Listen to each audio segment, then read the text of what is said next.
Hi everyone, my name is Courtney Sutton and I'm a first year MFA student in film at American University. Professor Laura Waters Hinson invited me to be a part of this project. So when I think about how COVID-19 has affected me personally, I actually am at home in my front yard of my childhood home, being inside of my apartment, not being able to hang out with friends, not being able to go wherever I wanted, go out freely, go to the movie theater, just be out of my house as much as I wanted to when I wanted to, really started to grate on me. And I do have a roommate, but she and I, aren't extremely close, so it was easier for me to come home and convene with my mother and father, people that I love a lot and people that love me, people that I can hug, people that I can touch, people that I can, share a meal with, hang out in the front yard with. That was really important to me in order just to get that closeness that I was missing due to COVID-19. It was really, really hard for me, so I decided to come on home. And I think that's particularly because I'm a full-time student, I work a lot, and I was trying to decide, why is this so hard? Most of the time I'm saying, I would love to have some extra time at home. I'd love to sit at home a little bit. Now all you get to do is sit at home. Why is this so hard? This is exactly what you wanted. But I think it's because that social aspect of school, a lot of my friends are there. I'm talking with classmates. I'm talking with professors or students in the classes that I TA for, or with my coworkers or with my boss. That is where I get my socialization from and my social activity from. And without going to school, I don't have that. And so I just needed to get together with some people, and those people just happened to be my parents, that I could have regular, close conversations with. What has kept me going in this moment of crisis? I don't particularly feel like I can't go on, but I do feel really trapped in the sense of like I'm just going to be sitting indoors for a couple months. So what has kept me going is this idea that COVID-19 is creating a forced sense of rest. I'm going to finish my classes.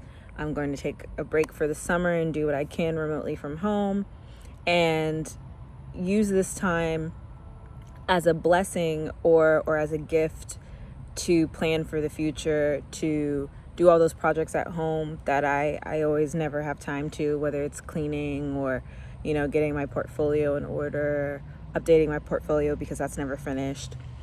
I'm using it as time to prepare, so that has kept me from feeling like all is lost.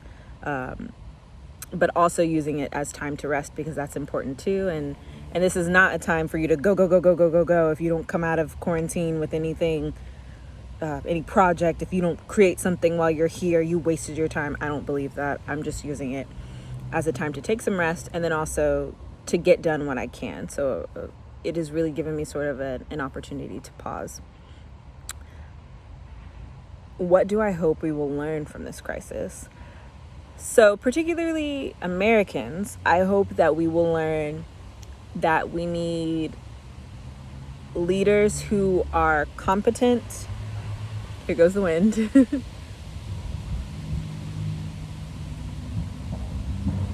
And a motorcycle.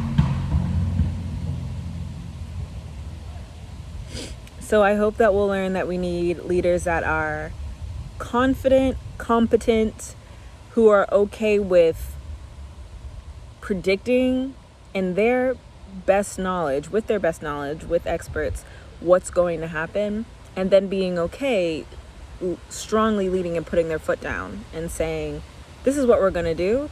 Y'all have to stay inside until X date, and whatever is left to clean up or fix when we come out, that's what we'll do. So I think, hopefully we'll get some better competent leaders from this. We'll get a better social safety net. There are a lot of people, millions of people, who in the span of a month or a couple weeks have filed for unemployment.